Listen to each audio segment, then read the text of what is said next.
Section 3 of The Art of Money Getting by P. T. Barnum. Let hope predominate, but be not too visionary. Many persons are always kept poor because they are too visionary. Every project looks to them like certain success, and therefore they keep changing from one business to another, always in hot water, always under the harrow. The plan of counting the chickens before they are hatched is an error of ancient date, but it does not seem to improve by age. Do not scatter your powers. Engage in one kind of business only, and stick to it faithfully until you succeed, or until your experience shows that you should abandon it. A constant hammering on one nail will generally drive it home at last, so that it can be clinched. When a man's undivided attention is centred on one object, his mind will constantly be suggesting improvements of value, which would escape him if his brain was occupied by a dozen different subjects at once. Many a fortune has slipped through a man's fingers because he was engaged in too many occupations at a time. There is good sense in the old caution against having too many irons in the fire at once. Be systematic. Men should be systematic in their business. A person who does business by rule, having a time and place for everything, doing his work promptly, will accomplish twice as much and with half the trouble of him who does it carelessly and slipshod. By introducing system into all your transactions, doing one thing at a time, always meeting appointments with punctuality, you find leisure for pastime and recreation, whereas the man who only half does one thing and then turns to something else and half does that, will have his business at loose ends, and will never know when his day's work is done, for it never will be done.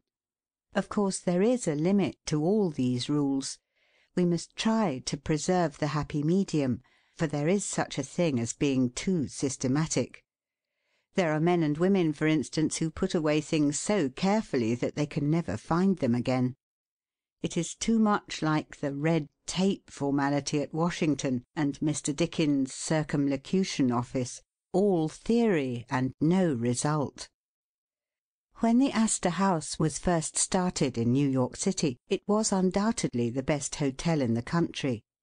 The proprietors had learned a good deal in Europe regarding hotels, and the landlords were proud of the rigid system which pervaded every department of their great establishment. When 12 o'clock at night had arrived and there were a number of guests around, one of the proprietors would say, "Touch that bell, John," and in 2 minutes 60 servants, with a water bucket in each hand, would present themselves in the hall. "This," said the landlord, addressing his guests, "is our fire bell. It will show you we are quite safe here. We do everything systematically." This was before the Croton water was introduced into the city. But they sometimes carried their system too far. On one occasion, when the hotel was thronged with guests, one of the waiters was suddenly indisposed, and although there were 50 waiters in the hotel, the landlord thought he must have his full complement, or his system would be interfered with. Just before dinner time he rushed downstairs and said, "There must be another waiter. I am one waiter short. What can I do?" He happened to see Boots, the Irishman. "Pat," said he, "wash your hands and face.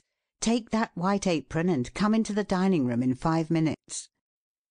Presently Pat appeared as required, and the proprietor said, "Now, Pat, you must stand behind these 2 chairs and wait on the gentleman who will occupy them. Did you ever act as a waiter?" "I know all about it, sure, but I never did it."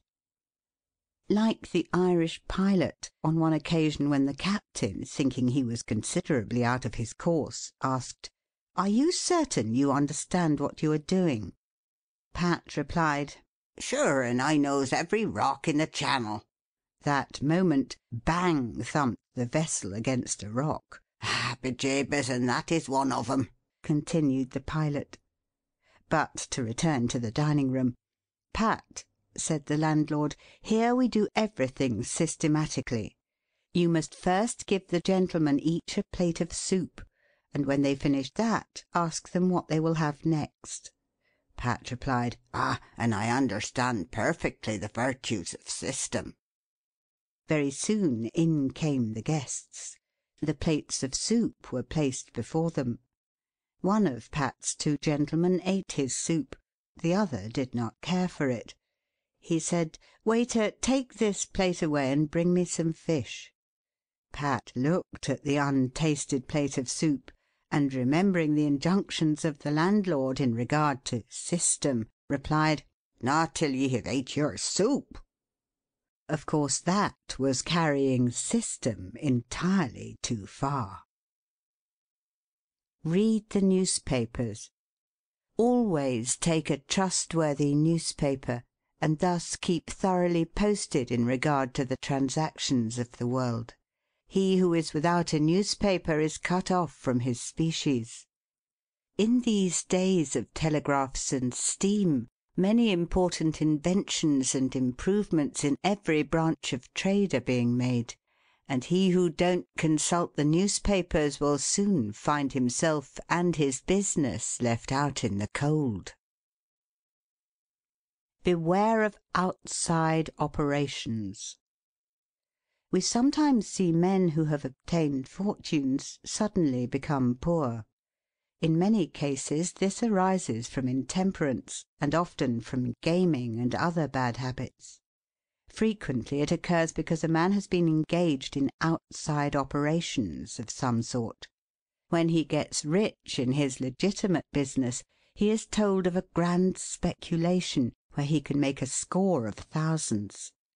He is constantly flattered by his friends, who tell him that he is born lucky, that everything he touches turns into gold.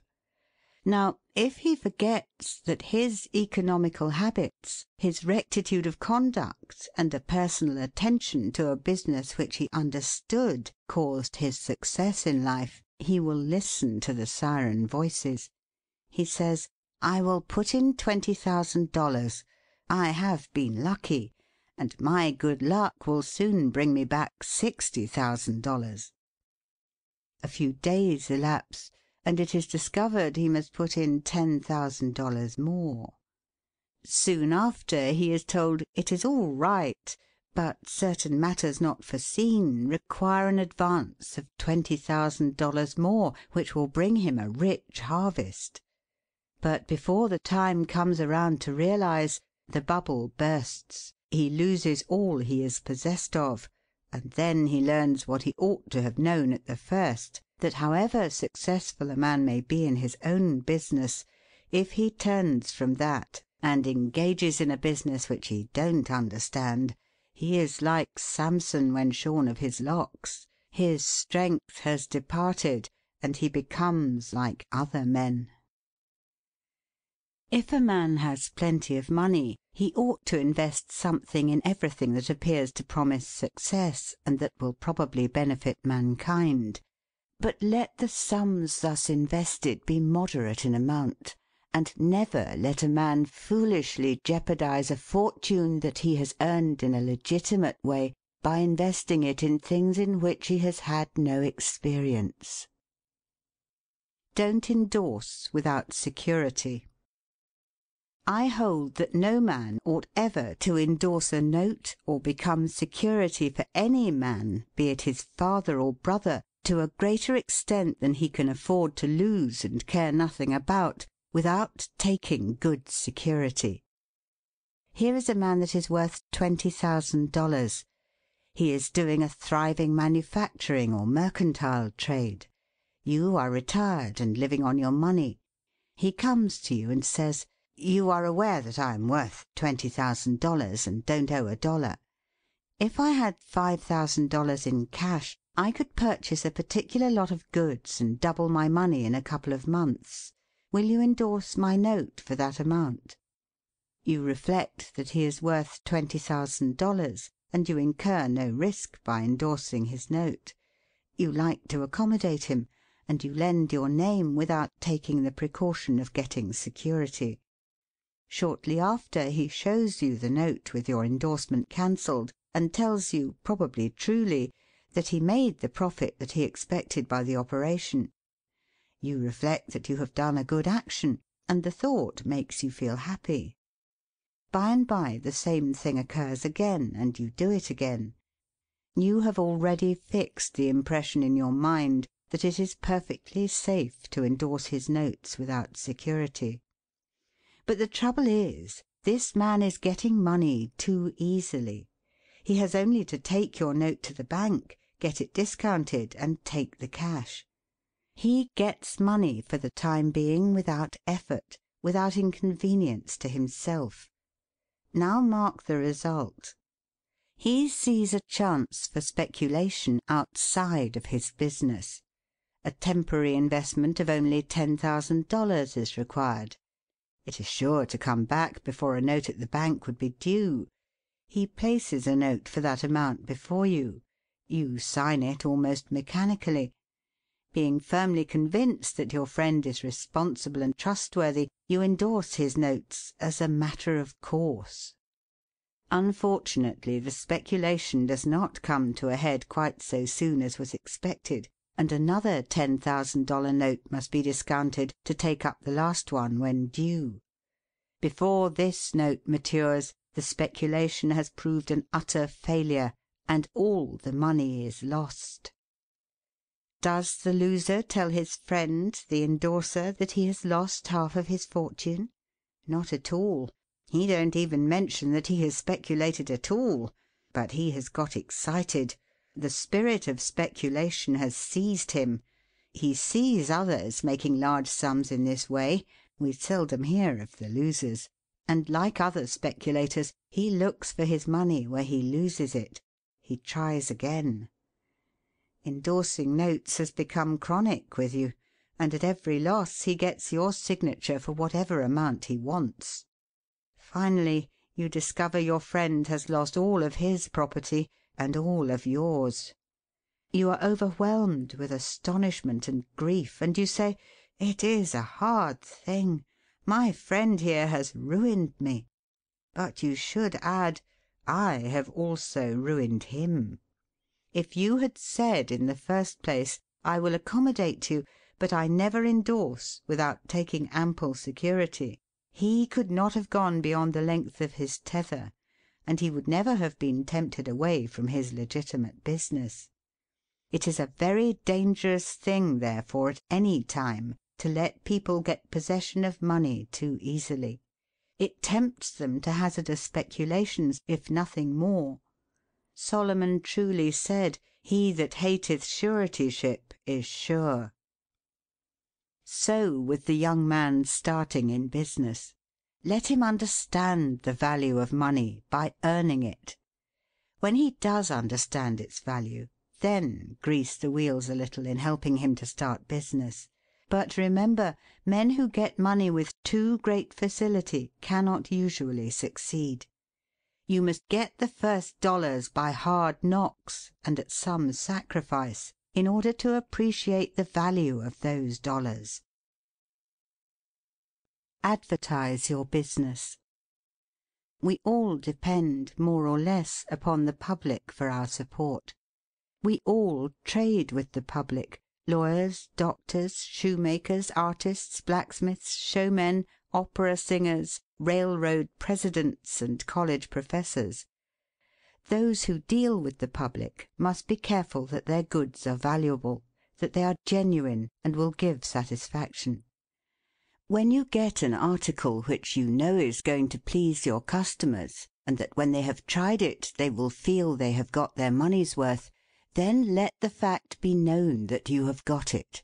Be careful to advertise it in some shape or other, because it is evident that if a man has ever so good an article for sale, and nobody knows it, it will bring him no return. In a country like this, where nearly everybody reads, and where newspapers are issued and circulated in editions of 5,000 to 200,000, it would be very unwise if this channel was not taken advantage of to reach the public in advertising. A newspaper goes into the family, and is read by wife and children as well as the head of the house. Hence hundreds and thousands of people may read your advertisement while you are attending to your routine business.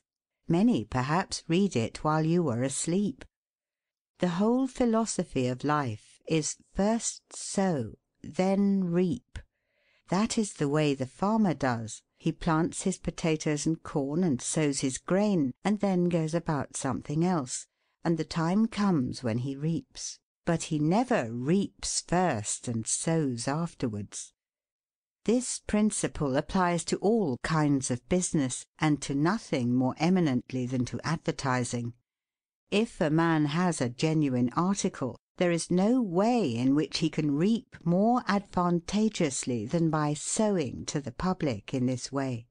He must, of course, have a really good article, and one which will please his customers. Anything spurious will not succeed permanently, because the public is wiser than many imagine. Men and women are selfish, and we all prefer purchasing where we can get the most for our money, and we try to find out where we can most surely do so.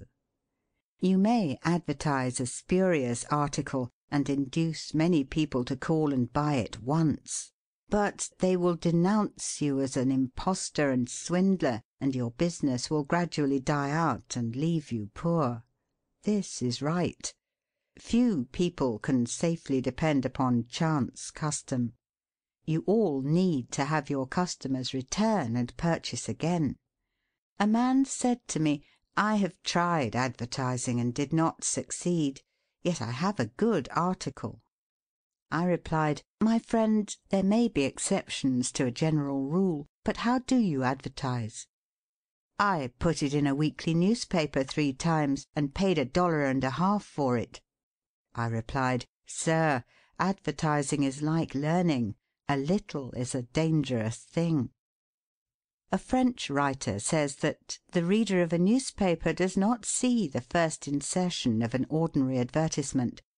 The second insertion he sees, but does not read. The third insertion he reads. The fourth insertion he looks at the price. The fifth insertion he speaks of it to his wife. The sixth insertion he is ready to purchase. And the seventh insertion he purchases." Your object in advertising is to make the public understand what you have got to sell, and if you have not the pluck to keep advertising until you have imparted that information, all the money you have spent is lost. You are like the fellow who told the gentleman if he would give him 10 cents it would save him $1. "How can I help you so much with so small a sum?" asked the gentleman in surprise. "I started out this morning," hiccuped the fellow, "with the full determination to get drunk, and I have spent my only $1 to accomplish the object, and it has not quite done it. 10 cents worth more of whiskey would just do it, and in this manner I should save the $1 already expended." So a man who advertises at all must keep it up until the public know who and what he is, and what his business is, or else the money invested in advertising is lost. Some men have a peculiar genius for writing a striking advertisement, one that will arrest the attention of the reader at first sight. This tact, of course, gives the advertiser a great advantage. Sometimes a man makes himself popular by an unique sign or a curious display in his window. Recently I observed a swing sign extending over the sidewalk in front of a store, on which was the inscription in plain letters, "Don't read the other side." Of course I did, and so did everybody else, and I learned that the man had made an independence by first attracting the public to his business in that way, and then using his customers well afterwards. Genin the Hatter bought the first Jenny Lind ticket at auction for $225, because he knew it would be a good advertisement for him. "Who is the bidder?" said the auctioneer as he knocked down that ticket at Castle Garden. "Genin the Hatter," was the response. Here were thousands of people from the Fifth Avenue and from distant cities in the highest stations in life. "Who is Genin the Hatter?" they exclaimed. They had never heard of him before. The next morning the newspapers and telegraph had circulated the facts from Maine to Texas, and from 5 to 10 millions of people had read that the tickets sold at auction for Jenny Lind's first concert amounted to about $20,000, and that a single ticket was sold at $225 to Genin the Hatter. Men throughout the country involuntarily took off their hats to see if they had a Genin hat on their heads. At a town in Iowa it was found that in the crowd around the post office there was one man who had a Genin hat, and he showed it in triumph, although it was worn out and not worth 2 cents. "Why," one man exclaimed, "you have a real Genin hat. What a lucky fellow you are!" Another man said, "Hang on to that hat. It will be a valuable heirloom in your family." Still another man in the crowd, who seemed to envy the possessor of this good fortune, said, "Come, give us all a chance. Put it up at auction." He did so, and it was sold as a keepsake for $9.50. What was the consequence to Mr. Genin? He sold 10,000 extra hats per annum the first 6 years. 9/10 of the purchasers bought of him probably out of curiosity, and many of them, finding that he gave them an equivalent for their money, became his regular customers. This novel advertisement first struck their attention, and then, as he made a good article, they came again. Now, I don't say that everybody should advertise as Mr. Genin did, but I say if a man has got goods for sale and he don't advertise them in some way, the chances are that some day the sheriff will do it for him. Nor do I say that everybody must advertise in a newspaper, or indeed use printer's ink at all. On the contrary, although that article is indispensable in the majority of cases, yet doctors and clergymen, and sometimes lawyers and some others, can more effectually reach the public in some other manner. But it is obvious they must be known in some way, else how could they be supported? Be polite and kind to your customers. Politeness and civility are the best capital ever invested in business. Large stores, gilt signs, flaming advertisements will all prove unavailing if you or your employees treat your patrons abruptly. The truth is, the more kind and liberal a man is, the more generous will be the patronage bestowed upon him. Like begets like. The man who gives the greatest amount of goods of a corresponding quality for the least sum, still reserving to himself a profit, will generally succeed best in the long run. This brings us to the golden rule. As ye would that men should do to you, do ye also to them. And they will do better by you than if you always treated them as if you wanted to get the most you could out of them for the least return. Men who drive sharp bargains with their customers, acting as if they never expected to see them again, will not be mistaken. They never will see them again as customers.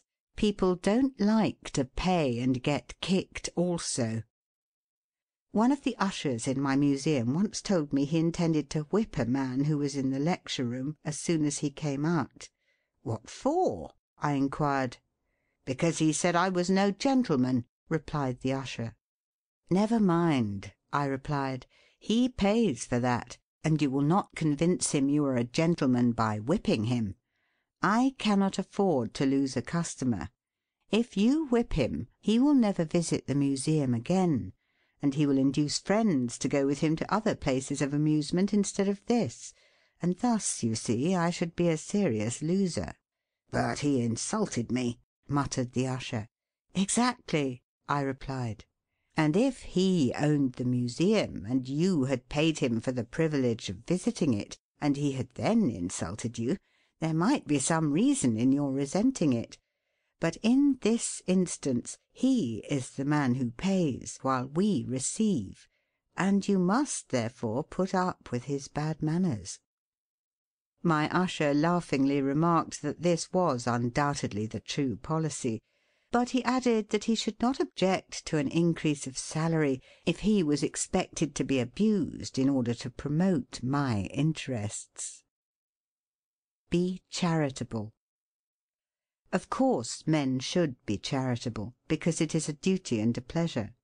But even as a matter of policy, if you possess no higher incentive, you will find that the liberal man will command patronage, while the sordid, uncharitable miser will be avoided. Solomon says, "There is that scattereth and yet increaseth, and there is that withholdeth more than meet, but it tendeth to poverty." Of course, the only true charity is that which is from the heart. The best kind of charity is to help those who are willing to help themselves. Promiscuous almsgiving, without inquiring into the worthiness of the applicant, is bad in every sense. But to search out and quietly assist those who are struggling for themselves is the kind that scattereth and yet increaseth. But don't fall into the idea that some persons practise of giving a prayer instead of a potato and a benediction instead of bread to the hungry. It is easier to make Christians with full stomachs than empty. Don't blab. Some men have a foolish habit of telling their business secrets. If they make money, they like to tell their neighbours how it was done. Nothing is gained by this, and ofttimes much is lost. Say nothing about your profits, your hopes, your expectations, your intentions. And this should apply to letters as well as to conversation. Goethe makes Mephistopheles say, "Never write a letter nor destroy one." Business men must write letters, but they should be careful what they put in them.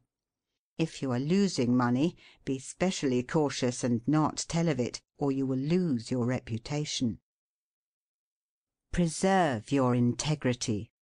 It is more precious than diamonds or rubies. The old miser said to his sons, "Get money. Get it honestly if you can, but get money." This advice was not only atrociously wicked, but it was the very essence of stupidity. It was as much as to say, if you find it difficult to obtain money honestly, you can easily get it dishonestly. Get it in that way. Poor fool! Not to know that the most difficult thing in life is to make money dishonestly. Not to know that our prisons are full of men who attempted to follow this advice. Not to understand that no man can be dishonest without soon being found out, and that when his lack of principle is discovered, nearly every avenue to success is closed against him for ever. The public very properly shun all whose integrity is doubted. No matter how polite and pleasant and accommodating a man may be, none of us dare to deal with him if we suspect false weights and measures. Strict honesty not only lies at the foundation of all success in life financially, but in every other respect. Uncompromising integrity of character is invaluable.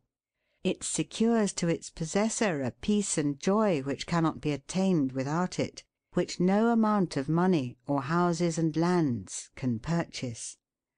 A man who is known to be strictly honest may be ever so poor, but he has the purses of all the community at his disposal, for all know that if he promises to return what he borrows, he will never disappoint them.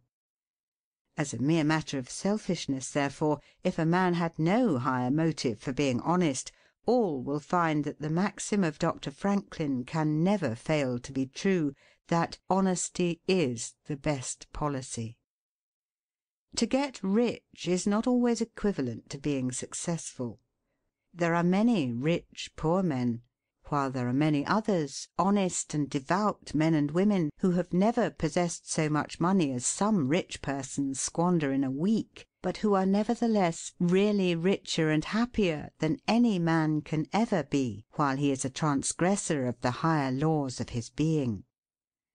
The inordinate love of money, no doubt, may be and is the root of all evil, But money itself, when properly used, is not only a handy thing to have in the house, but affords the gratification of blessing our race by enabling its possessor to enlarge the scope of human happiness and human influence.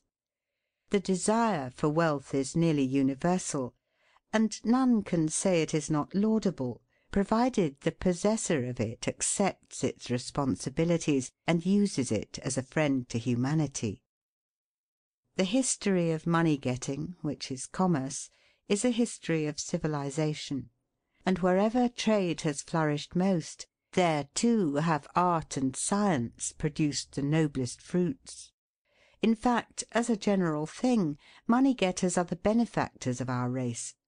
To them, in a great measure, are we indebted for our institutions of learning and of art, our academies, colleges, and churches.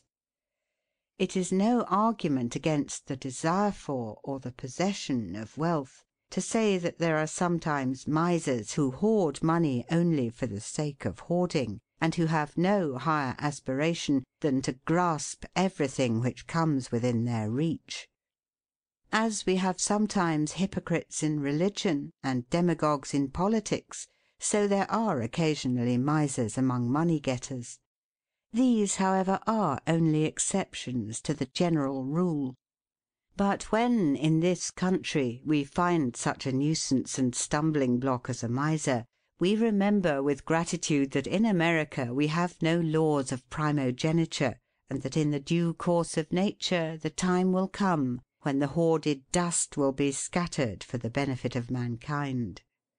To all men and women, therefore, do I conscientiously say, make money honestly, and not otherwise, for Shakespeare has truly said, "He that wants money, means, and content, is without 3 good friends."